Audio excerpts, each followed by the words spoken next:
Hi everyone, welcome back to my channel और मैं हूं निधि। आज के वीडियो में हम बात करने वाले हैं हरतालिका तीज व्रत के बारे में। प्रेगनेंसी के दौरान आपको ये व्रत करना चाहिए या नहीं, अगर आप ब्रेस्ट फीडिंग मॉम है तो आपको ये व्रत करना चाहिए कि नहीं, और अगर आप कर रहे हैं इस व्रत को तो आपको क्या चीजों का ध्यान रखना चाहिए, कौन सी गलतियां आपको बिल्कुल नहीं करनी है और कौन सी वो महिलाएं हैं जिनको ये व्रत बिल्कुल भी नहीं करना चाहिए। ये सारे क्वेश्चन के आंसर मैं आपको इस वीडियो में देने की कोशिश करूंगी। तो वीडियो अगर आपको पसंद आता है तो जल्दी से लाइक जरूर कर देना और कॉमेंट्स में अपने ओपिनियन फीडबैक जरूर शेयर करना। और हाँ, चैनल को सब्सक्राइब करके बेल आइकन प्रेस कर लीजिए, ऑल नोटिफिकेशन सिलेक्ट कर लीजिए, जिससे कि हर वीडियो का नोटिफिकेशन आपको मिल जाए, क्योंकि यहाँ हम शेयर करते हैं प्रेगनेंसी एंड डिलीवरी रिलेटेड बहुत सारे यूजफुल एंड हेल्पफुल कंटेंट। तो चलिए बिना किसी देरी के let's get started.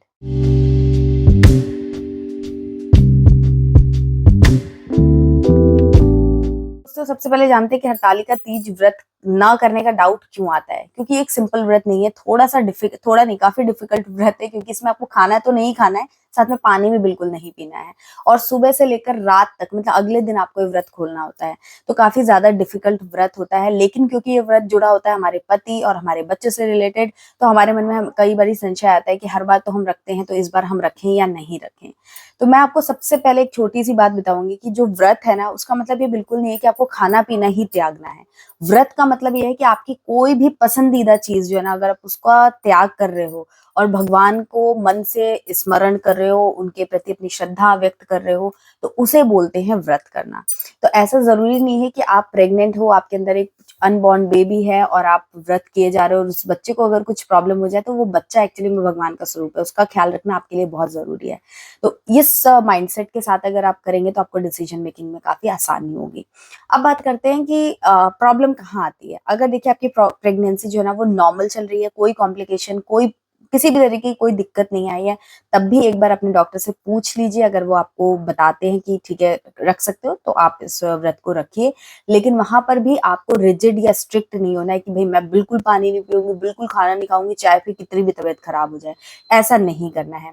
The moment आपको कोई प्रॉब्लम फील होती है, नोजिया, उल्टी, एसिडिटी या कोई भी इस टाइप की प्रॉब्लम आपको फील हो रही है, तो आप उसी वक्त कुछ थोड़ा सा पानी, दूध, कोकोनट वाटर ऐसा कुछ पी लीजिए, कोई प्रॉब्लम नहीं होगी। आपने अपना बेस्ट ट्राई किया, आपने आपकी बॉडी ने अगर सपोर्ट नहीं किया तो इट मीन्स कि भगवान भी आपको खिलाना पिलाना ही चाहते हैं, तो आप आराम से खा पी लीजिए। तो स्ट्रिक्ट मत होइए, अपनी श्रद्धा को रखिए और ट्राई कीजिए, अगर हो पाता है तो ठीक है, और नहीं हो पाता तो अगले साल रह लेना। ऐसा नॉर्मल लोगों के साथ है।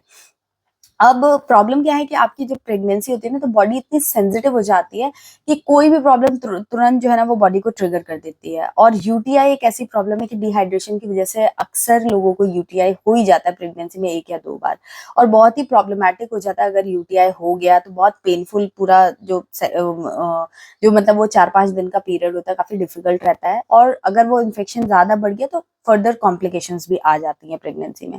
तो इसीलिए कहते हैं कि डिहाइड्रेशन प्रेगनेंसी में बिल्कुल भी आप अफोर्ड नहीं कर सकते हो। तो पानी अगर आप नहीं पियोगे तो डिहाइड्रेशन तो होएगा ही, और फिर आपको ये सारी प्रॉब्लम्स हो सकती हैं। तो इसीलिए बोला जाता है कि आप पानी को तो एटलीस्ट पीते रहो, और हो सके तो फल फ्रूट वगैरह खा करके आप व्रत को करें। अब कौन सी वो महिलाएं जिनको व्रत बिल्कुल नहीं करना चाहिए।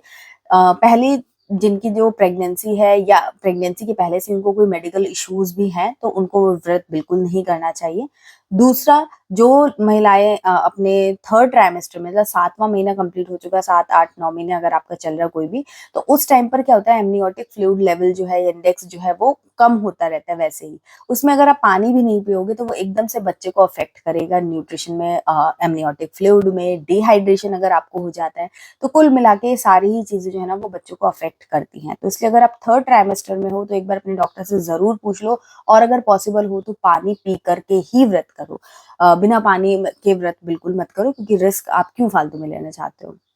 तीसरी जो कैटेगरी है वो उन महिलाओं की है जिनको की ब्लड प्रेशर, प्रेगनेंसी में ही उनको ब्लड प्रेशर का problem, high blood pressure maintain होता है, डायबिटीज हो गई है या कोई और फर्दर कॉम्प्लिकेशंस वगैरह हैं, तो उनको ये नहीं लेना चाहिए। जिन लोगों को throughout the pregnancy nausea, acidity, इन सब चीजों की प्रॉब्लम है, तो 100% है कि आपने अगर 2 घंटे आप भूखे रह लो, खाना पानी तो छोड़ दो, भूखे रह लोगे तो ही आपको एसिडिटी की प्रॉब्लम हो जाएगी। मेरे साथ पर्सनली ऐसा प्रेगनेंसी में हुआ ही था। तो इसलिए अगर आपको इस टाइप की कुछ प्रॉब्लम्स है तो क्यों फालतू में इन्वाइट करो इस प्रॉब्लम को अगेन। आप खाओ पियो। हाँ, ऐसा नहीं है कि जैसे रेगुलर आप जो मन चाहे चाहे वैसा खा रहे हो, आप कुछ ऐसा अपने लिए कुछ कड़क नियम रख लो, कुछ भी इस तरीके का, और उस टाइप से व्रत को रख लो। लेकिन बिना पानी पिए तो ये व्रत ऐसे लोगों को बिल्कुल भी नहीं करना चाहिए। अब बात करते हैं कि मतलब क्या ऐसे डूज एंड डोंट्स हैं जिनको आपको फॉलो करना चाहिए अगर आप ये व्रत रख रहे हो। तो सबसे पहली चीज तो यही है कि बी फ्लेक्सिबल। कोई भी तरीका आप अपना सकते हो। मेन जो है ना, जो मैंने आपको स्टार्टिंग में ही बताया, आपकी श्रद्धा मायने रखती है। तो पूजा पाठ करिए, भगवान को याद करिए, और जो आप आसानी से कर सकते हो, जिससे कि आपके अनबॉर्न बेबी को कोई दिक्कत ना हो, अगर वैसा आप कुछ कर सकते हो तो वो आप डेफिनेटली व्रत में करिए। और अगर जैसे ही आपको प्रॉब्लम हो रही है तो अपना व्रत तोड़ने के लिए भी आप रेडी रहिए, बिना किसी डाउट के, खुशी खुशी। दूसरी चीज की रेस्ट करना जरूरी है। एक्सर्शन आपको नहीं लेना। आप डेली जितना काम करते हो उससे थोड़ा कम आपको काम करना है, क्योंकि आप खा रहे नहीं हो, पी रहे नहीं हो, और काम आप उतना ही कर रहे हो, तो बॉडी में एक्सर्शन आएगा और उससे आपकी तबीयत जो है वो खराब हो सकती है, बच्चे को प्रॉब्लम हो सकती है। तो वो चीज का आपको ध्यान रखना है। थर्ड चीज, बच्चे की मूवमेंट पे आपको नजर रखनी है। बच्चे की मूवमेंट अगर बहुत ज्यादा बढ़ जाती है या कम हो जाती है तो बोथ द केसेस तुरंत अपने डॉक्टर को आपको विजिट करना है। उसके अलावा क्राउडेड प्लेस पे या बाहर धूप में जाना आना, इन सब चीजों से आपको बचना है। घर पे ही रहकर सिंपल तरीके से आपको व्रत पूजा करनी है।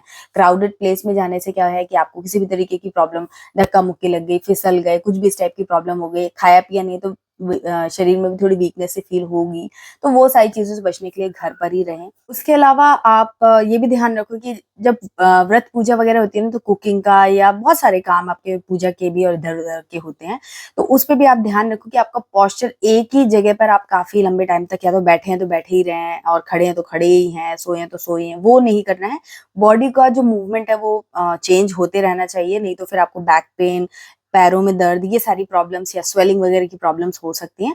तो इसीलिए अपना पोस्चर जो है वो टाइम टू टाइम चेंज करते रहें, और रेस्ट जरूर से ले। मेक श्योर कि दिन में आप एक नैप अच्छी से ले लो। अगर नींद नहीं आ रही है या सोना आपके यहाँ अलाउड नहीं है, तो आप ऐसे लेट करके भगवान का भजन वगैरह या बुक्स पढ़ना या जो भी आप करना चाहो वो आप कर सकते हो, बट रेस्ट करना बहुत जरूरी है। मोबाइल मत चलाने लगना क्योंकि उससे स्ट्रेस बढ़ता है, और स्ट्रेस भी बिल्कुल मत लेना पूजा का किसी भी तरीके का। बस यही ध्यान रखना कि आपके अंदर खुद ही इस वक्त छोटा बच्चा है, तो आपको किसी भी तरीके से प्रॉब्लम में नहीं आना है, स्ट्रेस में नहीं आना है। जो भी इजी वे में कंफर्टेबली आप कर सकते हो वो आपको करना है। तो ये तो सारी चीजें हो गई। अब व्रत खोलते टाइम आपको इस चीज का भी ध्यान रखना है कि जब आप व्रत खोलें तो एकदम से बहुत ज्यादा खाना ना खाएं, क्योंकि दिन भर आपका जो खाना रेगुलर आपकी डाइट है उससे आपने काफी कम इनटेक किया है। तो आप एकदम से बहुत ज्यादा खाओगे तो वो भी बॉडी जो है ना एकदम शॉक में आ जाएगी। तो ग्रेजुअली आपको फ्रूट्स, कोकोनट वाटर से व्रत तोड़ना चाहिए, एंड देन फिर धीरे धीरे आप अपना जो भी आपका मील है वो आप ले सकते हो। तो व्रत तोड़ते टाइम कोई भी ऑयली, फ्राइड और इन सब चीजों से ना तोड़ के फ्रूट्स या फिर कोकोनट वाटर सबसे बेस्ट है, आप उससे अपना व्रत तोड़े।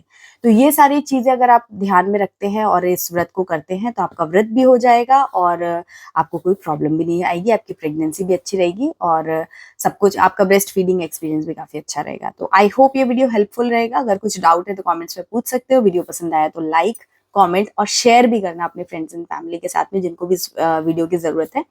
और अगर वीडियोस इसी तरीके के देखना चाहते हैं तो चैनल को सब्सक्राइब कर लीजिए। इंस्टाग्राम पर भी मुझे फॉलो कर लीजिए, और मेरा व्लॉग चैनल सब्सक्राइब करना बिल्कुल ना भूले, क्योंकि वहां पर baby care and mommy care related videos और व्लॉग्स सब आपको वहां पर देखने को मिलेंगे। तो आपको वहां पर भी बहुत मजा आएगा।